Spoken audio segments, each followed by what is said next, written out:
o que é legitimidade de parte? Assista esse vídeo até o final que eu vou te contar, tintim por tintim.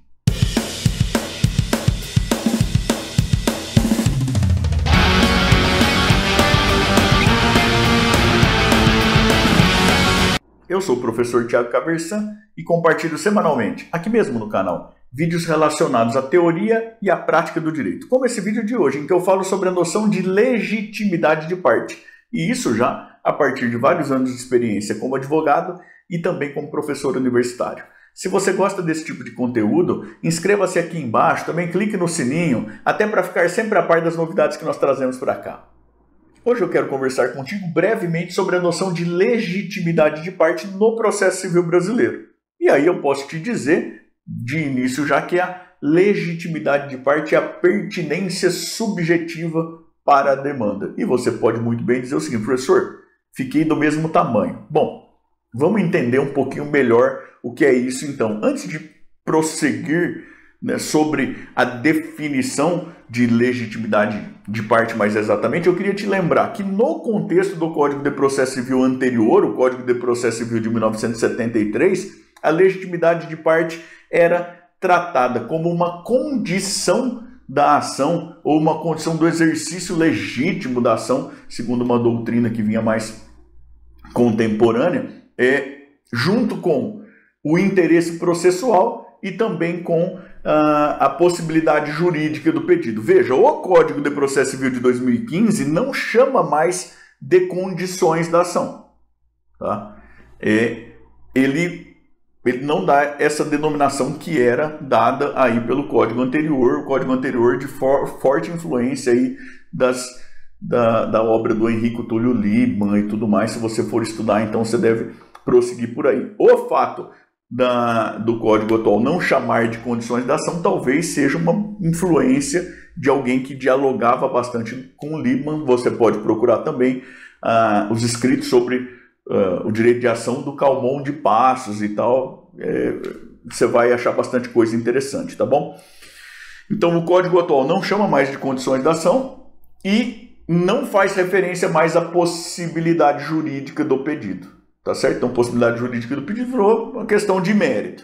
Mas o Código atual fala ainda da falta de legitimidade de qualquer das partes como uma das causas de extinção do feito sem julgamento do mérito. Você pode olhar lá o artigo 485, inciso 6º do Código de Processo Civil, tá bom? E aí, então, essa ideia de novo, tá, beleza, precisa ter legitimidade das partes. Mas o que é a bendita da legitimidade das partes? É a tal da pertinência subjetiva da ação, que é a pertinência do sujeito, das pessoas, do autor e do réu em relação ao litígio, em relação ao conflito de interesses. Então veja, em regra, para procurar simplificar bastante, e segundo o próprio Código de Processo Civil prevê, em regra, ninguém pode pleitear em nome próprio a tutela de um direito alheio. E não se pode também, em regra, formular pretensões em face de alguém que não seja o próprio titular passivo de uma obrigação.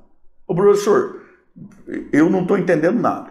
Bom, antes de prosseguir, aqui eu quero te lembrar do seguinte, veja, em regra, ninguém pode pleitear em nome próprio a tutela de um direito alheio. Esse é em regra. Por quê? Porque, excepcionalmente, a legislação pode prever que determinadas pessoas procurem o Poder Judiciário, proponham ações em nome próprio para pleitear a tutela de direito de outras pessoas. Que é exemplo disso? O Ministério Público, por exemplo, pode propor ações em nome do próprio Ministério Público, pleiteando a tutela de interesses indisponíveis de outras pessoas. A discussão se pode ser interesse individual ou se precisa ter uma característica de direito coletivo em sentido lato, pelo menos esse tipo de coisa, mas a gente tem autorização legislativa nesse sentido. Quer ver mais facinho ainda? Você vai ver lá na própria Constituição Federal a autorização. Sindicatos podem, em nome próprio, propor ação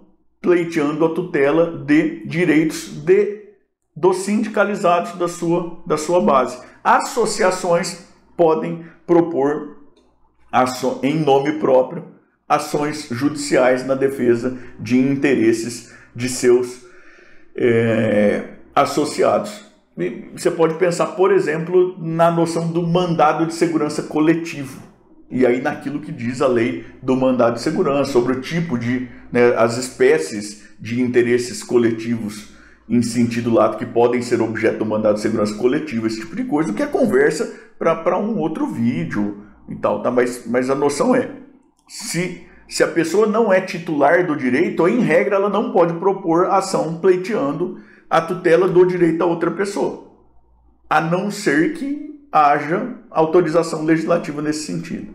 Professor, consegue dar um exemplo bobo aí para eu tentar fixar? Imagine o rapaz, filho lá da mãe e do pai, e ele vê, ele é já maior e capaz, ele vê o pai sistematicamente voltar embriagado para casa e agredir a mãe. Veja, há uma série de coisas que como cidadão ele pode fazer, mas uma coisa que ele não pode fazer é, em nome próprio, propor uma ação de divórcio, porque os titulares de pleitear, do direito de pleitear a dissolução do vínculo conjugal, são os próprios cônjuges. A legislação não autoriza que ele, como terceiro, vá lá e proponha uma ação em nome próprio para pleitear a dissolução daquele vínculo conjugal. Por mais que possa parecer justo, razoável, desejável para todo mundo, não há uma previsão desse sentido. Ele não é parte legítima para propor a ação. Tá certo? E aqui vale a gente lembrar da consequência. Ora, falta de legitimidade para a ação, seja na perspectiva do autor, seja na perspectiva do réu, a consequência é extinção do feito em relação àquele que não é legítimo. E uma extinção sem julgamento do mérito, artigo 485, inciso 6º.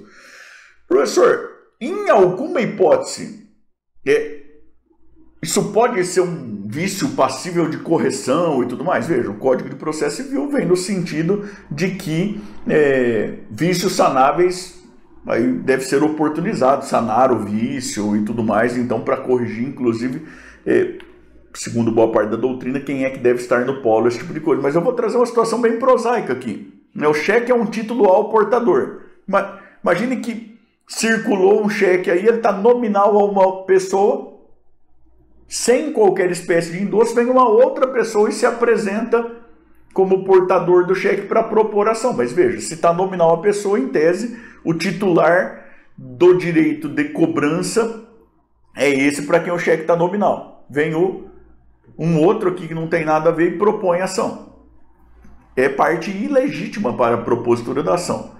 É fácil corrigir o vício? Bom, se ele conseguiu um endosso daquele para quem o cheque está nominal, está resolvido o problema, a ação em tese poderia prosseguir.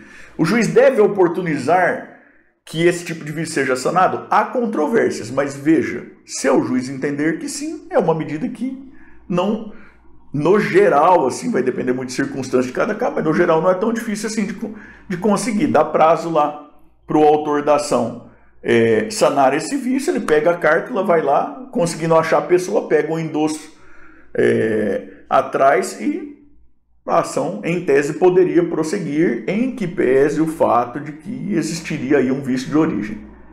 Tá certo? Aí, e da perspectiva do réu, essa ideia de legitimidade, professor, a gente pode pensar de novo no cheque. Apesar de não ser um título de crédito lá tão comum como já foi antes, mas você pode pensar no cheque, você tem a possibilidade de conta conjunta, por exemplo, marido e mulher. E aí tem uma conta conjunta, marido e mulher, tem um rabisco lá no lugar da assinatura, você não tem, em tese, como saber quem que foi que emitiu o cheque, sem outras diligências. Eu já vou até te contar aqui que é o seguinte, se tiver uma situação dessa, você pega o cheque, vai até a agência daquela instituição bancária e eles vão te falar de quem que é aquela assinatura, tá certo? Ao portador do cheque eles vão informar, a assinatura, segundo a nossa ficha que diz assinatura, é do marido ou da mulher, e daí você vai ter condições de propor a ação de maneira certa. Mas imagine que o advogado não fez isso, e ele vai lá e propõe a ação, imagine aí, possivelmente chutando, e ele propõe a ação contra a pessoa errada, porque segundo a lei do cheque, diversamente do que você talvez pudesse imaginar, a responsabilidade pelo pagamento não é solidária. A responsabilidade pelo pagamento é do emitente, ou seja, de quem assinou o cheque. E aí, imagine que foi a mulher que assinou o cheque e o cidadão vai lá e propõe ação só contra o marido. Tem uma hipótese de extinção sem julgamento do mérito por ilegitimidade da parte. A ação foi proposta contra quem não era o obrigado. Aquela pessoa não guarda pertinência subjetiva com o litígio, por incrível que pareça. Ô, professor, mas o advogado pode ter atirado em todo mundo para ver quem caía. Pois é.